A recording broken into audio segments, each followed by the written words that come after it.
નામ શ્રી નરપાલે પરા પ્રાથમિક શાળા છે. આજનો મારો ટોપિક તમને ખબર છે?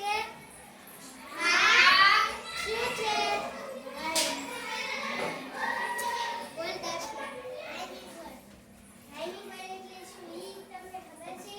હા, જેમ ખબર હોય એ પૂછી આન્સર કરજો.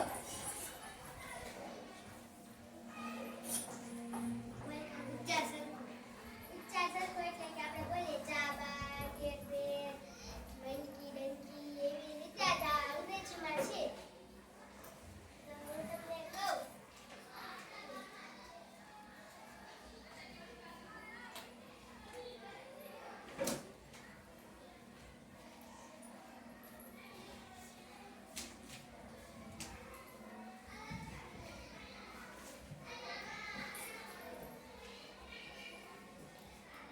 બોલતા જવાનું જ ભાઈ આપણે.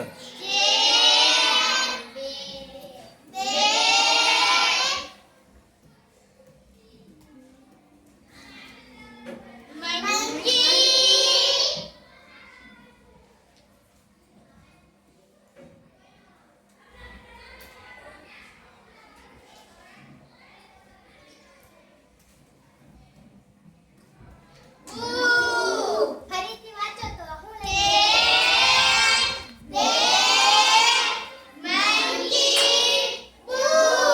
કયા બે સરખા થાય જેમ ખબર હોય એ વિચાર કરજો.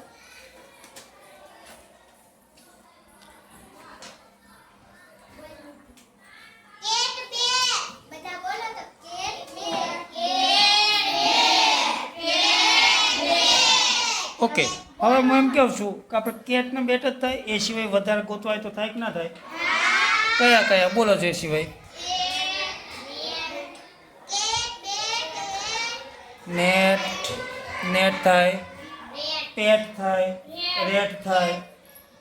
બરોબર. એટલે આપણે પાસે એવું લાગે કે ભાઈ રાઇમિંગ વર્ડ બે જ આવે એવું નહીં, રાઇમિંગ વર્ડ ઘણા પણ હોય.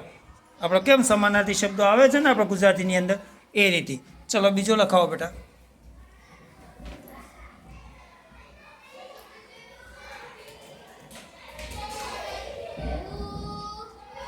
વાંચો ભાઈ.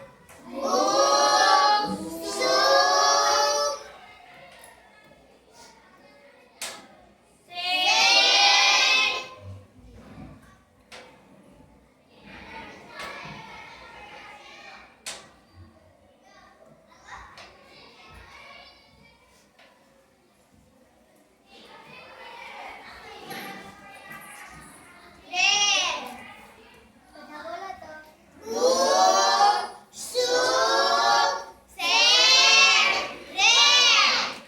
આમાંથી ઝાઝા પદ બને જેમ ખબર હોય એવું ચેન્જ કરજો. આ બે તો બની ગયા પણ ઝાઝા પદ બને છે. આપણે બુક અને શુક આના થયા બરોબર, પણ આપણે ઝાઝા બનાવવો હોય તો આના પરથી બીજા બોલો છો કયા થશે?